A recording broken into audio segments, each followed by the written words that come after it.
जी हाँ दोस्तों, अगर आप भी थाई एप्पल बेर की बागवानी कर रहे हैं तो उसकी कटिंग कब करनी है, कैसे करनी है, कौन सी खाद डालनी है, उस सब के बारे में नई जानकारी लेके आए हैं। मैं हूं शंकर लाल मीना, आप देख रहे हो शिव शंकर कृषि farm and nursery YouTube channel.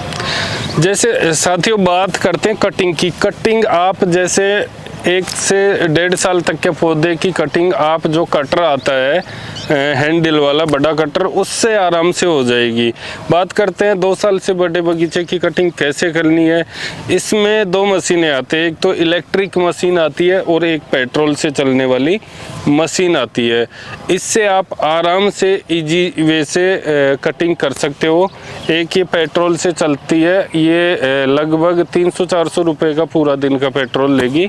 और आपका अगर फार्म पे ही लाइट की व्यवस्था है तो आप इलेक्ट्रिक वाली मशीन खरीदिए और उससे पूरे दिन आराम से कटिंग करिए। उसी में किसी भी प्रकार का खर्चा नहीं है, एक बार पैसा लगेगा, 10 साल तक वो चलती रहेगी, आपको कोई समस्या नहीं।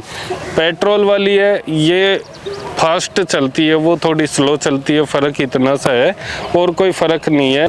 साथियों, बात करते हैं जो पौधे 1 साल के अंडर के थे उनकी कटिंग हमने फरवरी एंड के बाद में फर्स्ट वीक मार्च में करवा दी थी।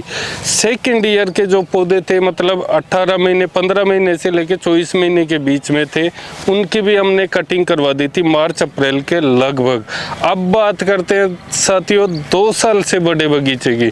जो बगीचा 2 साल से बड़ा हो चुका है उसकी कटिंग हम करवा रहे हैं 15 मई के बाद में।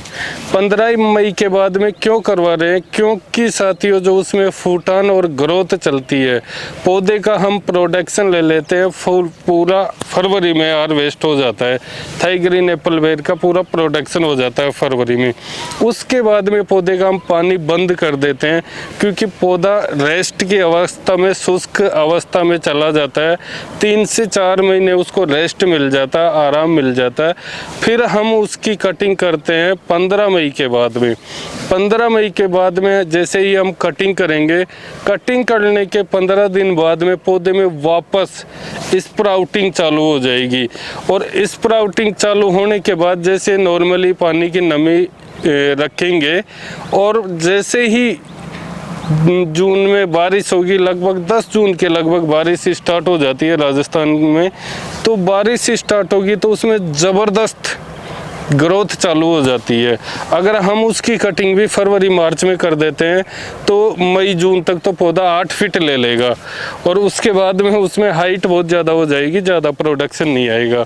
और मई जैसे 15 में 2 साल का बगीचा हो गया और 15 मई के बाद में कटिंग करेंगे, उसकी हाइट 6 फीट 8 फीट 10 फीट तक जाएगी और उसमें प्रोडक्शन ब्रांची इतनी अच्छी रहेंगी, बहुत ही शानदार। और जो ग्रोथ की बात करते हैं उसमें जैसे ही कटिंग करने के बाद में हम गुडाई करवाएंगे। पहले तो जो अपना फार्म है उसको क्लियर करना है, 2 बार पास चलानी है, 1 बार हल कर चलाने हैं जिससे कि जुताई हो जाए। उसके बाद में आप जो पौधे हैं उनके पास में गुडाई करवाइए, जो दोब और वो जो भी खरपतवार है उसको बिल्कुल क्लीन करवा दीजिए। और बारिश होने से ठीक 5 दिन पहले उसमें आप एक पौधे में, जैसे 2 साल का पौधा हो गया तो लगभग 15 किलो गोबर की, मिंगन की या मुर्गी की, जो भी खाद आपके पास अवेलेबल हो, वो खाद 15 किलो के एवरेज में वो चाहिए। और 250 से 300 ग्राम के एवरेज में सुपर फास्फेट, इन दोनों को आप पौधे के चारों तरफ डाल के और उसकी गुडाई करवा दीजिए। या जैसे अगर आपने पानी देने के लिए थाले बना रखे हैं या ड्रिप से आप पानी देते हो तब तो ज़रूरत है नहीं, और अगर आपने पानी देने के लिए थाले बना रखे हैं तब तो उनमें डाल के और गुडाई करवा दीजिए। जैसे ही बारिश आएगी वो खाद प्रॉपर पौधों की जड़ों में चला जाएगा और पौधे की ग्रोथ बहुत ही ज़बरदस्त हो जाएगी। और ज़्यादातर किसानों के हमारे पास मैसेज आते हैं कि हमारे पौधों में पीलापन आ रहा है। पीलापन जैसे पौधे में तब आता है जब प्रॉपर पानी या न्यूट्रेंट पौधा नहीं ले पाता। अगर हम प्रॉपर दे रहे हैं उसके बाद भी पौधा अवशोषित नहीं कर पा रहा है तो उस पौधे में पीलापन आता है। उसके लिए आपको जिंक, जो कि लगभग 20 से 25 ग्राम एक पौधे में आपको जिंक डालनी है, जिससे कि आपके पौधे का पीलापन पूरी तरह ख़त्म हो जाएगा और वो बिल्कुल ग्रीन हो जाएगा, उसकी ग्रोथ वापस चालू हो जाएगी।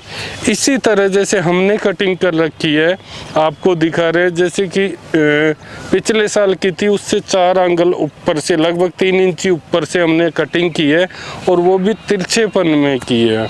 और जो टेम्परेचर अभी चल रहा है यहाँ पे लगभग 40 से 45 डिग्री टेम्परेचर है।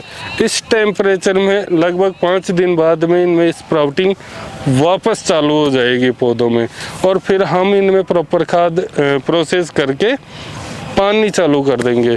तो साथियों, अगर आप भी हमारी गाइडलाइन के अनुसार कार्य करते हो तो आपके पौधों की ग्रोथ बहुत ही ज़बरदस्त होगी और प्रोडक्शन भी बहुत ही लाजवाब होगा।